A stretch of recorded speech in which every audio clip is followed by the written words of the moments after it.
국민들이 제일 싫어하는 게 뭐예요? 위선과 내로남불 정치 아니에요. 그래서 위선과 내로남불이라고 얘기할 수 있는 몇 가지 사례를 들었죠. 불평등에 대해서는 막 이렇게 개탄스러워 하는 민주당의 주요 인사들과 정부의 고위 공직자들이 아파트는 2채씩 가지고 있고 아파트 투자해서 돈 벌었다고 한다. 이러니까 국민들이 와 황당하다 이제 이렇게 된 거죠. 정책은 실패할 수 있어요. 그런데 그 정책 안에서 드러나가고 있는 위선, 내로남불 이거 용납받기가 어렵죠.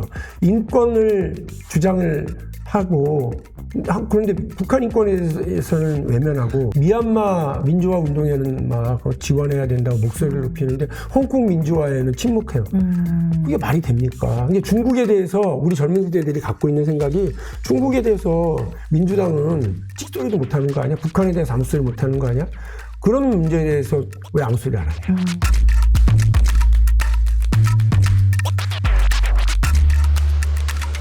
지금 민주당에 대한 비판, 저할 때가 있다. 그러나 내가 사랑한다면 끝내 그래도 해야 된다라고 한다라고 하신 마음으로 올리신 글이 있는 것 같아요. 그 글 읽고 참 감명 깊었는데 과연 이재명의 일극체제가 끝난다고 해서 민주당이 살아날 것이냐에 대한 글. 그 글 한번 다시 말씀해 주시죠. 어떤 취지였나? 상당히 인상적이었습니다. 요약하면 저는 그런 거예요.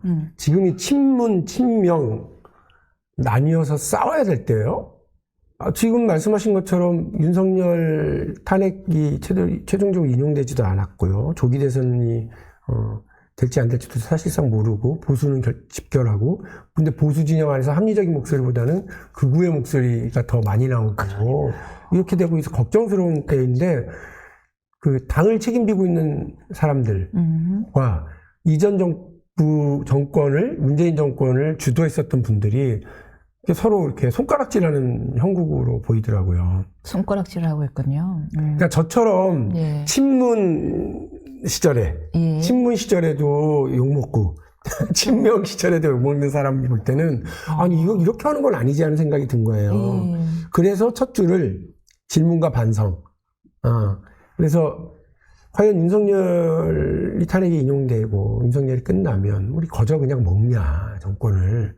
그런 거저 먹을 민주당이었다고 그러면 국민들이 왜 지난번에는 우리한테 정권을 주지 않았겠냐. 우리 반성할 거 없냐.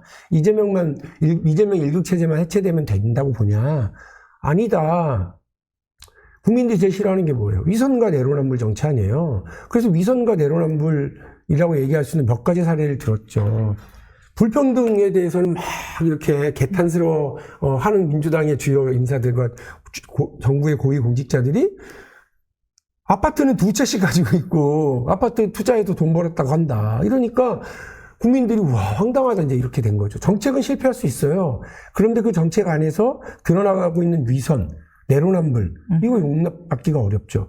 인권을 주장을 하고 그런데 북한 인권에 대해서는 외면하고 그 부분이 가장 놀랐어요. 인권 주장하면서 북한 인권에 대해 침묵하는 민주당 위선. 네. 그리고 제가 좀 이중적이었다고 생각하는 것 중에 하나가 미얀마 민주화 운동에는 막 지원해야 된다고 목소리를 높이는데 홍콩 민주화에는 침묵해요. 그게 말이 됩니까? 이게 중국에 대해서 우리 젊은 세대들이 갖고 있는 생각이 중국에 대해서 민주당은 찍소리도 못하는 거 아니야? 북한에 대해서 아무 소리 못하는 거 아니야? 그런 문제에 대해서 왜 아무 소리 안 하냐? 그러니까 저는 그때마다 했어요. 북에서 우리가 삐라 뿌린다고 삐라 뿌리는 행위도 적절치 않다고 비판을 했지만 그거 온다고 막 남북관계 파탄 내겠다고 막 협박하는데 야 그 종이떼기 몇 장 날아간다고 흔들리면 니네 나라가 더 이상해. 그렇게 비판을 했었고 홍콩 민주화 관련해서도 어쨌든 그 홍콩의 그 해당 민주화 쪽 의원하고 국제 통화도 하고 회의도 하고 거기 참여도 하고요. 거기 연대지 발표하고 그러니까 일관돼야 된다고 생각해요. 원칙과 이런 게. 그래서 저는 이제 그런 얘기를 한 거죠. 그러면서 저희 이제 아들하고 이제 토론해보니 민주당이 왜 비판받니 친구들한테 그랬더니 딱 얘기하더라고. 지나친 PC주의, 몸에 밴 선민의식, 정치적 선민의식, 그리고 몸에 밴 잘난 척 이렇게 딱 표현해요. 그대로 옮긴 거예요. 제가 그대로 옮겼어요. 그리고 이제 제가 생각해왔던 그거를 딱 표현을 하면 이게 이제 위선과 내로남불 정치 이거를 더 구체적으로 딱 지목을 하면 586 정치죠. 586에 구체적으로 누구를 얘기하고 싶은 게 아니라 그 세대가 정말 민주당에서 긴 세월을 정치를 해왔는데 민주화 운동을 한다고 그러면서 아까 제가 이야기했었던 그런 몇 가지 지점에서 민주화 운동하고 사회불평등에 저항하고 인권을 얘기한다고 그러면서 그런 위선적이고 내로남불이고 앞뒤가 맞지 않는 일들을 계속 보여왔잖아요. 그래서 제가 딱 분명하게 정리하면 민주당은 내로남불 위선 정치, 586 정치 청산해야 된다. 세대 교체가 활발하게 벌어지는 민주당이어야 된다. 주장합니다. 그러니까 지금 민주당의 젊은 정치인들이 입 다물고 있는 모습 정말 가슴 아프죠. 그거를 이재명 체제에서 지난 총선 때 물갈이를 했다라고 이재명은 주장하고 있는 거 아닙니까? 근데 본인이 잘 평가하겠지만 국민은 그렇게 안 받아들이잖아요. 586 정치가 청산된 게 아니고 이른바 비명 행사가 있었다 이렇게들 국민들이 평가하시잖아요. 인사가 있었을 뿐이지. 그때 그렇게 됐으면 국민들이 바라는 대로 됐으면 민주당에 대한 비판, 이재명 대표에 대한 비판 이런 것들이 이렇게 쌓여 있겠냐 하는 생각은 있어요. 그러니까 본인이 평가할 문제예요. 저는 아직 이른바 586 정치로 표현될 수 있는 내로남불과 위선의 정치가 청산되지 않고 있다. 이렇게 말씀드려요. 근데 되게 놀라워요. 저 이 글 보고 놀라웠던 게 뭐냐면 사실은 박 의원님 같은 경우는 진보당 출신이시잖아요. 네. 그래서 민주당 내에서도 조금 더 진보적이었던, 더 진보적 스탠스를 갖고 있던 분으로 저는 인식을 하는데 이 글을 읽고서는 언제 이렇게 실용주의자, 조금 이렇게 표현할게요. 민주당 내에서 오히려 우클릭한 것처럼 보이는 실용주의자의 모습을 갖고 계세요. 북한 인권 문제, 지금 홍콩 문제, 그리고 혁신 이야기, 타다 금지법 이야기, 그리고 연금개혁, 노동개혁, 교육개혁, 미래전략에 손을 놓았다. 이런 부분들은 오히려 지금의 민주당보다 훨씬 더 우클릭한 모습으로 보여져요. 우리 사회에 정체되어 있는 뭐 개혁들, 이 미래를 가기 위해서는 꼭 해야 되는 것들이 연금개혁과 노동개혁과 교육개혁이에요. 근데 그걸 우클릭이라고 저는 생각하지 않아요. 개혁이 어떻게 우클릭이에요? 그리고 연금도 세대 간의 갈등이 정말 첨예한 부분이거든요. 연금개혁 없이 우리 사회의 노동개혁 어려워요. 왜냐하면 미래에 대한 이 전망을 둘러싸고의 고민이니까. 우리 대한민국의 먹고 사는 문제에서 교육에서의 혁신이 벌어지지 않으면 미래를 장담할 수 없는 건 모두가 다 알고 있잖아요. 근데 이게 다 해당 공간, 해당 영역에서의 기득권들과의 그 마찰, 갈등 이런 것들이 노정돼 있으니까 아무도 손을 못 대는 거거든요. 그런 걸 두려워하지 말아야 된다는 게 제 생각이고. 북한 문제나 이런 부분은. 아니, 김대중 대통령을 따르겠다는 사람들이 김대중 대통령의 반이라도 해야 될 거 아니에요. 김대중 대통령이 뭐 그 인권 문제와 관련해서 여기 다르고 저기 다르고 그렇게 하던가요? 김대중 대통령은 국제사회의 김대중 구명운동, 인권의 그런 역량, 이런 것들 때문에 목숨도 건지고, 그리고 정치활동도 할 수 있었던 분이에요. 우리 사회 민주화는 우리끼리만 이뤄낸 게 아니고요. 국제사회에서 엄청나게 많은 연대를 하고 도와준 거거든요. 그래서 그 스웨덴을 중심으로 하는 그 유럽의 삼인주의자들 그룹, 해당 정부의 수상들이, 총리들이 김대중, 가택경은 풀어라, 김영삼도 풀어라, 이렇게 연서명하고 발표도 하고 난리도 아니었어요. 그러니까 그런 것들을 생각해 보면 해당 국가와의 이런 갈등, 외교적 갈등 때문에 그런 걸 두려워한다? 이게 적절치 않다고 저는 생각을 하기 때문에 말씀을 드리고요. 아니, 북한과 관련해서는 더 그래야죠. 북한은 우리와 평화적인 통일의 관계를 가져가야 되겠지만 1차적으로 사이좋은 이웃관계를 서로 지켜줘야 될 거 아니에요. 근데 북이 걸핏하면 우리한테 총구들이 되고 으르렁대고 그러는데 우리는 거기에서 찍소리도 못하는 것처럼 보이는 건 국민들이 불안해할 수밖에 없고 민주당을 믿지 못하는 일이 되는 것 아니겠습니까? 진정한 집권 능력을 보이는 거, 진정한 국민의 신뢰를 얻는 건 할 말하고 할 일 하는 거다, 이렇게 생각을 하고요. 무엇보다도 저는 AI 혁신 고속도로를 가야 된다고 생각을 해요. 지난 대통령 선거 경선 후보일 때 다 했던 얘기예요. 지금 이제 이 얘기가 사실은 그때는 근데 뭐 대장동 이런 것 때문에 아무도 제가 주목을 못 받았고 애가 좀 젊네 이 얘기만 주목을 받았지.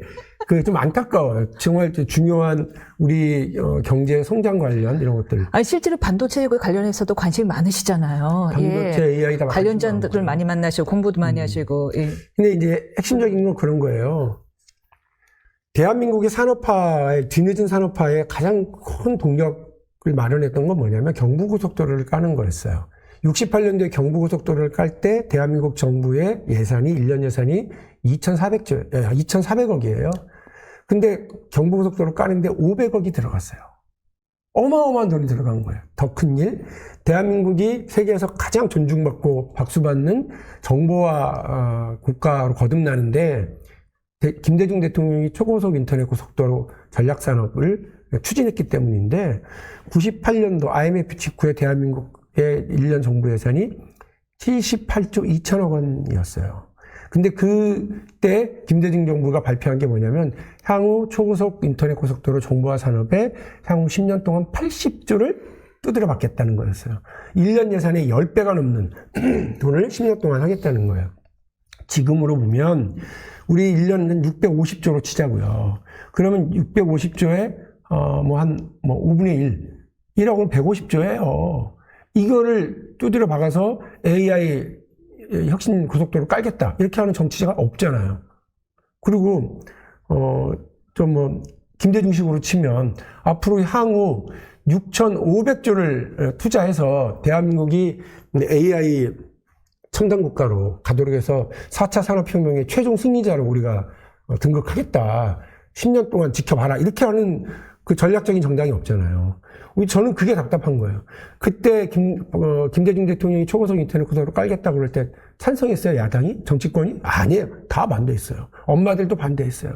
애들 스타크래프트 게임하라고 그러냐 하면서 다 막 반대하고 난리가 아니었어요. 경부선도 들어놓았잖아요. 맞죠. 야당이 또 반대했어요. 그러니까 이런 걸 생각해보면 지금 정치권에서 정치인들이 내가 지도자 역할을 할게 라고 생각하는 사람들은 그런 고민해야 된다고 봐요. 미래에 대한 고민. 미래에 대한 고민. 지금 탄핵이 될까 말까 이거 말고 나 제발 이거 좀 그만 뉴스에서 나왔으면 좋겠어요. 알아서 법정에서 할게. 정치가 이게 그야말로 단타매매 정치예요. 일희일비 정치. 너무 여기 매달려 있는데 저는 중장기 투자해야 전략 투자해야 될 때다 지금. 유효한 기업에, 유효한 산업에, 그리고 우리 유효한 국가의 방향에 투자한다 생각하고 지금 이렇게 중장기 투자에 나서야 될 때 그거를 좀 하고 싶은 거죠. 그럼 의원님이 꿈꾸는 그 AI 혁신 고속도로로 만들어준 대한민국의 모습은 어떻게 바뀌어져 있는 거예요? 우리의 일상은? 어떻게 바뀔지 저도 모르죠. 왜냐하면 미래학자들도 잘 얘기 못하니까. 다만 나는 AI 관련해서 대한민국이 뒤졌다고 생각했어요. 지금 신문들 보면 대한민국 늦었다 큰일 났다 이러잖아. 근데 이번에 CES 갔다 오면서 다시 확인한 건데 그렇게 늦은 건 아니야. 다녀오셨어요? 네, CES 갔다. 진짜? 돈 엄청 많이 들여서 갔다 왔어요. 지금 저기 뭐죠? 호텔비가 막 1박에 막 얼마? 어마어마했지. 와, 생돈 들여 다녀오셨어요. 생돈 들여서. 대단하십니다. 근데 네. 참 좋은 걸 많이 봤어요. 그러니까 뭐냐면 봐봐요. 마치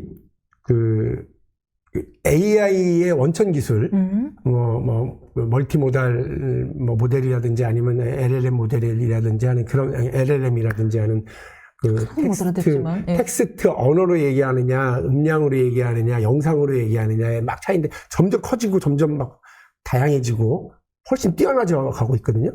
그런 기술에서는 우리가 늦었어요. 이번에 딥시크 나오고 하면서 갑자기 중국은 또 올라가는데 우리는 되게 많이 늦었거든요. 그래서 보면 다만 AI 관련 원천 기술은 대한민국도 있긴 했지만 역량이 부족하지만 이건 일종의 육수야, 육수. 오케이. 사오면 돼요, 그냥?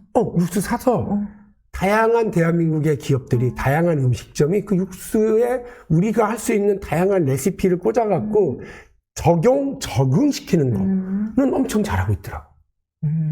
그래서 맞아. 생각해보니까 우리가 인터넷의 선도국가는 아니었는데 이 초고속 인터넷 고속도로 깔고 대한민국의 많은 그 젊은이들이 벤처 창업 붐에 뛰어들 수 있도록 바닥을 깔아주고 그리고 기업들이 앞서 설 수 있도록 하니까 대한민국이 최첨단 국가로 막 지금은 뭐 애플이 됐든 뭐 구글이 됐든 뭐 새로운 기기가 나오고 새로운 서비스가 나오면 대한민국부터 적용 패스트베드 국가잖아요. 해보잖아. 이런 게 되게 중요한 거거든요. 실제 그 부가가치는 거기서 나오는 거잖아요. 그럼요. 거기 지금 AI 원천 기술 개발하던 회사들 죽으려고 그래. 돈을 엄청 투자했는데 수익이 안 나니까. 그래서 뭐 스타게이트라고 해서 뭐 미국 정부가 트럼프 정부가 추진하겠다고 하는 것도 돈이 뭐 750조가 들어간다는 거 아니에요? 우리 1년 국가 예산보다 많은 돈이. 그 돈을 어떻게 마련할지 막 골머리를 앓고 있는데 1등 주자 자리를 놓치기 싫으니까 그렇게 하는 거예요. 근데 우리는 전략을 1등을 우리가 따라잡겠다고 하는 건 쉽지 않은 일이지만 우리가 이걸 잘 가져다가 적용하겠다. 누구는 삼성한테, 저는 삼성 비판과 격려를 동시에 하는데 삼성이 10년 전에 만일에 AI에 투자를 시작했으면 우리나라 국민들 다 알았잖아요, 그때. 이른바 알파고, 네, 딥마인드라고 하는 회사가 알파고라고 하는 그 바둑두는 AI를 동원해가지고 이세돌을 이겼을 때 그 충격은, 야, 다음은 AI야. 다 알았어. 근데 10년 동안 삼성은 AI? 그게 뭔데? 이렇게 하면서 다른 거다가 지금 저렇게 어려운 상황이 된 거거든요. 그런데 삼성도 대한민국 기업이라 구글이 만들어 놓은 AI 기술을, 원천 기술을 가져다가 여기다 적용시켜서 삼성폰에 적용시키는 건 최초로 잘해요. 뭐 되게 작동 잘 되고. 그러니까 이게 구글폰이야 삼성폰이야 비웃는 사람도 있지만 그런 거다. 인터넷 원천 기술 개발을 우리가 하진 않았어. 그러나 대한민국에 정말 많은 기업들이 여기 선도적으로 끌고 가고 있어. 그리고 물론 그걸 원천 기술을 이끌었던 나라인 미국이 세계 그 시가총액 1위부터 10위를 싹 다 차지하고 있지만, 그 안에 차지하고 있지만, 이 빅테크 기업들을 그렇게 이끌어가는 것처럼 대한민국도 기존의 제조업 기업들이 인터넷을 다 적용해서 완전히 다른 기업으로, 기존에 없었던 기업들은 새로운 그 기업 모델을 창출해가지고, 뭐, 우리나라 시총의 10대 기업, 30대 기업에 많이 들어와 있잖아요. 될 수 있어요.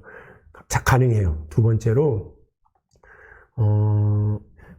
네이버가 그 독자 모델을 만들어서 이렇게 해요. 그 다들, 에이, 네이버. 이런데 생각을 해보면, 구글이 전 세계의 검색 시장을 싹 휩쓸었잖아요. 근데 대한민국에는 다른 나라에는 없는 검색 엔진, 검색 회사가 2개나 있어요. 되게 독특한 일인 거예요. 그러니까 그만큼 여기서는 독창적이고 독자적인 기술을 가지고 버티느냐가 되게 중요하거든요. 우리나라 그게 있어요. 그러니까 작지만 우리의 독특한 맛을 내는 된장을 가미한 육수를 끓여내는 회사도 있고 또 이 젊은 청년과 스타트업들이 정말 활용을 잘하고 있더라고요. 그러면 돼요. 대한민국 할 수 있어요. 그 2000년에 그 김대중 대통령이 벤처 창업 붐을 막 이렇게 할 때 부작용도 많았거든요. 사기도 많았고. 그러나 그런 중에서 옥석을 가려내는 과정이 필요한 거예요. 지금도 정부가 판 만들어주면 사기꾼도 들어오고 부작용도 생길 거예요. 그러나 믿고 쭉 가면 대한민국은 잘 될 거다. 정말로 오늘 이 자리에서 우리 국민들에게 드리고 싶은 말씀은 걱정하지 마세요. 지금 윤석열 대통령 때문에 막 힘들고 불안하죠? 그리고 대한민국의 미래가 우리 아이들은 더 힘들고 못 살고 우리보다 못 살 것 같은 불안함이 있잖아요. 그러나 걱정하지 마십시오. 제가 볼 땐 대한민국의 피크는 아직 오지 않았어요. 안 왔어요. 대한민국은 더 잘 나갈 거예요. 98년 IMF 때 쫄딱 망한 줄 알았는데 이렇게 올라갔을 줄 몰랐잖아요. 대한민국의 기업과 국민들의 역량이 대단하기 때문에 저는 해나갈 수 있다고 보고요. 더 올라갈 거예요. 면 좋겠으나 지금 이제 박 의원님의 이제 미래에 대한 포부 너무 잘 들었어요. 재밌게 들었고 실제 그렇게 노력하고 계신 모습도 알고 있습니다. 계속 공부하고 계신 것도요. 그러나 국민의 걱정은 지금 이 전국은 너무 불안정한데 언제 끝날지도 모르고 이 불안정한 그 전국이 끝나면 아무래도 현실적으로는 민주당이 집권할 가능성이 많은데 그 민주당은 미래에 대한 미래를 보고 정치한다기보다는 과거 10년, 80년대, 70년대 가지고 있었던 10년을 보고 정치한다라는 의심이 조금 더 많은 상태입니다. 이를 예로 지금 북한과의 관계 이거 아니다 민주당이란 말씀을 주셨는데 최근에 박선원 의원이 트럼프 대통령을 노벨 평화상 후보로 추천을 했단 말이에요. 이에 대해서는 어떻게 보셨어요? 그럼 뭐 본인이 추천하고 싶으니까 했겠죠. 근데 저 진짜 궁금한 것 노벨 평화상 그냥 개인이 다 추천 가능한 거예요? 몰라요. 저도 할 수 있어요? 왜? 추천위원회 만들어서 그렇게 하나 보죠? 저도 안 해봤으니까. 추천 받은 적도 없고 한 적도 없어서 잘 그러니까 모르겠어요. 그건 어떻게 보이냐면 여전히 북한과의 우호적인 관계 설정이 항상 최우선이구나라는 북한 눈치를 여전히 민주당은 보고 있구나라는 인식으로 보이거든요. 저는 햇볕 정책이 나온 지가 25년 가까이가 사반세기가 지났고요. 김대중 대통령이 그 기틀을 마련하고 그런 사고를 얘기한 걸로 치면 50년이 넘었어요. 그런데 햇볕 정책을 업그레이드 시키는 거는 민주당이 안 하고 있는 겁니다. 업그레이드가 안 됐어요? 그렇죠. 그러니까 햇볕 정책은 북에 네. 북과에 잘 지내는 것만 있는 게 아니었어요. 햇볕 정책 제1호가 뭔지 혹시 아세요? 저 몰라요. 뭐냐면 북의 도발에는 단호히 대응하는 거였어요. 아. 그야말로 초전박살이었어요. 북이 도발하면 거기에 대해서는 응징한다. 첫 번째요. 그렇구나. 두 번째, 서로의 체제를 인정한다. 세 번째, 상호 교류와 평화 정착을 위해서 노력한다예요. 거기에는 무슨 뭐 연방제로 통일하고 이런 얘기도 없어요. 그냥 서로의 평화 정착을 위해서 가자는 거였어요. 그 첫 번째, 민주당은 자기들이 지키고 있었으면서도 까먹고 있어. 그 얘기를 안 해. 이걸 업그레이드 더 시켜야 되는 것은 첫 번째 원칙을 잘 준수하고 더 강화하는 거다. 이거라고 봐요. 보세요. 김대중 정부 시절에 2차 서해대전이 다 벌어졌습니다. 그래서 99년도에 1차 교전이 벌어져요. 근데 그때가 언제냐면 남북 정상회담을 해보려고 베이지에서 계속 차관급들이 만나면서 이렇게 날짜를 조정하고 막 의제를 조정하고 있었을 때예요. 근데 꽃게철이야. 계속 내려와. 북에서. 그러니까 그때 조성준, 그러니까 성함을 정확히 기억 못해 돌아가셨는데 국방장관이 있었습니다. 이분에게 DJ가 DJ 자서전이 그렇게 나와 있어요. 북이 자꾸 꽃게철이라고 이제 내려온다. 그래서 장관이 자기한테 이거를 어떻게 좀 선조치해야 된다 해서 싸우지 마라 그랬다. 그랬는데 조성준 장관이 싸우지는 않고 밀어내기 작전을 하겠다. 근데 그것도 물리적이잖아요. 그래서 괜찮을까 걱정을 막 조마조마했다는 거예요. 나중에 다른 분들 얘기 들으면 DJ가 잠을 못 잤대요. 뭔 일 날까봐. 정상회담 해야 되는데. 그럼에도 불구하고 명확하게 했다는 거예요. 제1원칙 도발이 있으면 응징한다. 이거고, 그러면 장관이 거기다 한술 더 떠가지고 선조치 후보고 할게요. 그랬대. 그래서 더 불안한 거야. 그런데 그렇게 한 거예요. 그래서 북에서 막 어선들 내려오고 그 경비정들 내려오니까 밀어내기 시작했거든요. 그때 북에서 쏴버린 거야. 먼저. 그게 어떻게 됐어요? 완전히 박살을 내버렸습니다. 그래서 첫 번째는 둘이 그냥 붙었는데 거의 그 동시교전이 벌어졌는데 북은 한 척 침몰, 격침. 두 번째는 끌고 가다가 침몰했어요. 막 불타고 있는 걸 끌고 가더래요. 그래서 130몇 명이 죽었어요. 북한 군인이. 북으로서는 치욕적인 패전이죠. 근데 대한민국 원칙을 딱 지킨 거예요. 그리고 남북 정상회담을 또 했어요. 2002년에 월드컵 우리 그 3, 4위전 결정전 할 때 그때 서해 2차 교전이 벌어졌는데 이때는 북이 작심하고 도발을 한 거예요. 준비해서. 우리 사상자도 있습니다. 맞습니다. 네. 근데 그때도 역시 마찬가지로 깔끔하게 반격해가지고 또 북이 패했어요. 다시 한번 말씀드리는데 김대중 정부 시절 햇볕 정책이 이렇게 정책적으로 정부가 추진하고 있었던 시절에조차도 남북 정상회담으로 남북 간의 교류가 있었던 때에도 이랬단 말이에요. 당당했네요. 그럼요. 그리고 그때 그 1차 서해교전이 벌어지고 났을 때 북한으로 우리나라 국민 500명을 태운 금강산 관광 유람선이 떠나느냐 마느냐를 결정해야 됐어요. 얼마나 벌어지고 그 다음날 출발이야. 어떻게 결정해요? 웃긴 게 서쪽에서는 조지고 동쪽에서는 관광하라고 보내는 게 그게 말이 돼요? 근데 그렇게 했다니까 김대중 정부는. 그리고 북에서 유감이다. 이 유감은 양쪽으로 해석되잖아요. 지금 북의 요즘 같은 태도를 보면 괴뢰 도발에 이거는 있을 수 없고 천만배 뭐 불의 응징을 이렇게 얘기해야 될 애들이 유감입니다. 이러고 북으로 오는 거기에 아무 해보지도 못하고 강하게 나가니까. 강하게 나가니까. 저는요 트럼프 정부가 뭐 우리하고 뭐 주한미군을 빼고 말고 이럴 때 우리 되게 당당하게 나가야 된다고 봐요. 한미 원자력 협정. 재협상합시다 그래야지. 트럼프 정부가 되게 재밌는 게 1기 때 우리한테 미사일 협정을 풀어줬잖아. 그래가지고 1000km 사거리 1000km 탄도 중량 8톤 막 이렇게까지 해요 지금. 그럼 그걸 늘리면 평양에 있는 애들이 쪼는 게 아니고 베이징이 되게 이제 저 미사일 우리한테도 보내나? 이게 쪼개 돼 있으니까 그래 이거 풀어줬단 말이에요. 트럼프의 정책 차관으로 임명될 것 같은 유력 인사가 북기 핵무기를 가지고 있는 게 보면 거의 사실상 다 알고 있는 일인데 네. 우리의 우방 동맹 국가인 대한민국은 핵 능력을 우리가 이렇게 재고 있는 게 맞니? 라고 하는 생각이 있다는 거예요. 우리 그러면 원자력 협정 다시 하자. 핵무기 갖는 것까지는 아니더라도 적어도 일본처럼 재처리 시설, 재처리 능력을 갖게 하고 우리도 유사시 우리 정부가 결정하면 핵무기를 2, 3주 안에 만들어낼 수 있는 조립은 능력, 가능한 딱 칼집까지 딱 이렇게 손을 이렇게 쥐는 정도까지의 제가 그 핵무기 칼집론이라고 표현하는데 뽑으면 뽑을 수 있게 딱 준비하겠다. 그걸 미국이 이게 말리고 있는 중이거든요. 그거 열자. 근데 우리 금방 만들죠. 금방 만들 수 있어요. 지금은 한 달 넘게 걸린다고 하는데 왜냐하면 재처리 시설이 없으니까 재처리 능력 그리고 플루토늄을 가지고 있질 않으니까. 근데 그런 걸 열어줘라.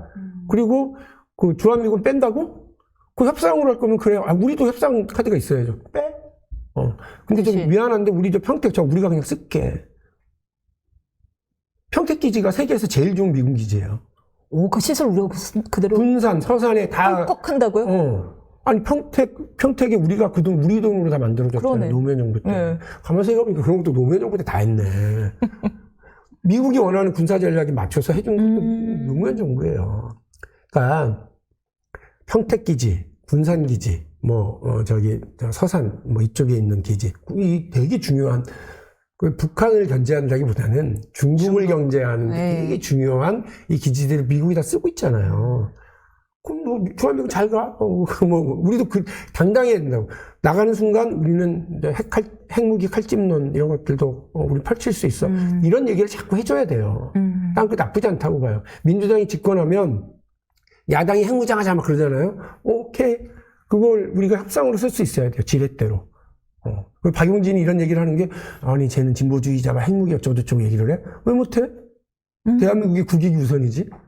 저는 어디에, 고정관념에 갇혀서 이야기하는 거 옳지 않다고 생각하고요. 미사일 탄두 중량을 문재인 정부 때 늘렸고, 또 미군이 대한민국에 주둔할 수 있도록 평택기지 만들어준 건 노무현 때 했고, 또 대한민국이 북한과의 6.25 이후에 최대 정규전 해서 압도적 승리를 거둔 건 김대중 정부 때고. 근데 뭘 쫄아? 왜 우리 민주당 여기에 대해서 입을 다물고 있어? 그러니까 내가 볼 때는 잘못 알고 있는 거예요. 잘못 알고 민주당의 이른바 안보 전략가라고 하는 사람들이 잘못 알고 있는 거예요. 나 지금 놀랐어요. 지금, 반도체 얘기, AI 얘기도 놀랐지만, 우리도 사실상 핵보유 유사국에는 들어가야 된다. 70%는 준비해놓고 있어야 된다. 알겠어요. 칼집까지는 준비해놓고 돼요. 이걸 협상 카드로 써야 된다는 박용진 의원의 상당히 다른 의미로 급진적인, 주장 이야기 잘 들었는데요.